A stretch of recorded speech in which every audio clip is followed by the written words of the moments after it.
Bonjour, on va voir dans cette vidéo comment on réalise la construction d'un rectangle uniquement à l'aide d'une équerre.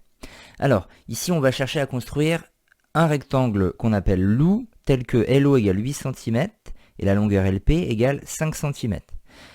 C'est écrit ici. Pour y voir plus clair, on va d'abord faire un schéma à main levée, c'est-à-dire sans instrument, d'une taille raisonnable pour y placer les informations. Donc c'est un rectangle, évidemment je sais ce qu'est un rectangle, donc je trace un rectangle, et je vais bien l'appeler Lou, puisque c'est son nom.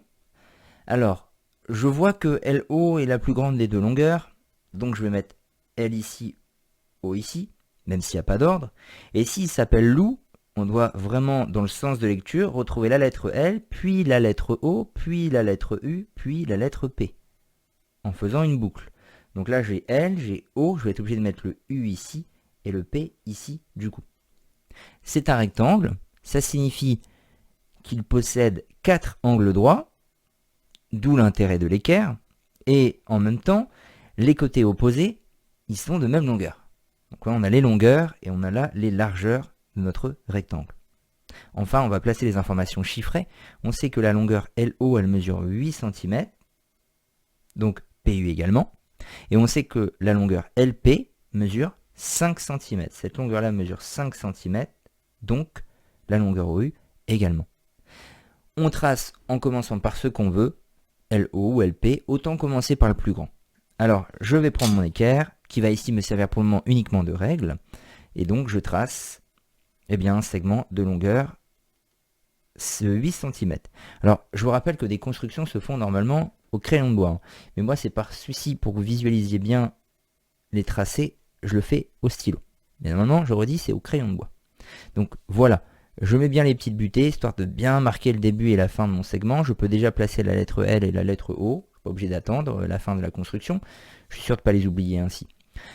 Je passe ensuite à ce trait-là, le segment OU. Je vais utiliser le fait qu'il y a un angle droit là. Je vais prendre mon équerre, je vais venir longer le segment et m'assurer d'un léger retrait ici. Je peux même aller jusqu'à mettre mon stylo en butée, vous voyez. Comme ça, je suis sûr de repasser par le petit trait que j'ai déjà commencé à tracer. Mon équerre vient buter, je longe bien le segment U, c'est bon, c'est parfait.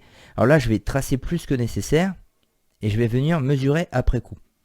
Donc là, j'ai bien dépassé les 5 cm. Je vais maintenant mesurer les 5 cm puisque c'est la longueur, justement, de OU. Donc, le 0 est bien placé, je suis bien en 0, je voulais dire. Donc, hop, le 5, on s'assure d'être bien. Voilà. J'ai un segment OU qui mesure 5 cm. Je peux déjà commencer à mettre le codage. Je vais continuer avec mon équerre. Donc là, je vais venir faire un angle droit ici, en longeant bien le trait, en m'assurant de passer par le point U. Donc là, je l'ai remonté légèrement parce que sinon j'étais trop au niveau du trait. Et donc, je trace en me prolongeant plus que nécessaire.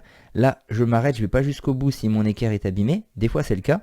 Et je peux très bien aller reprolonger en 2 étapes. Comme ça, ça évite d'avoir, au niveau des coins, des choses un peu trop arrondies parce que notre équerre est abîmé. On termine, on va faire l'angle droit ici. Et là où elles vont se rejoindre, enfin ce segment-là et ce segment-là,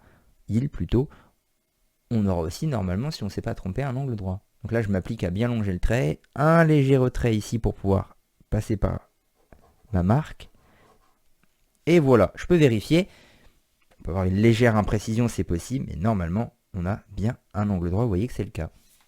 Je termine en mettant la lettre P, la fin de mon codage.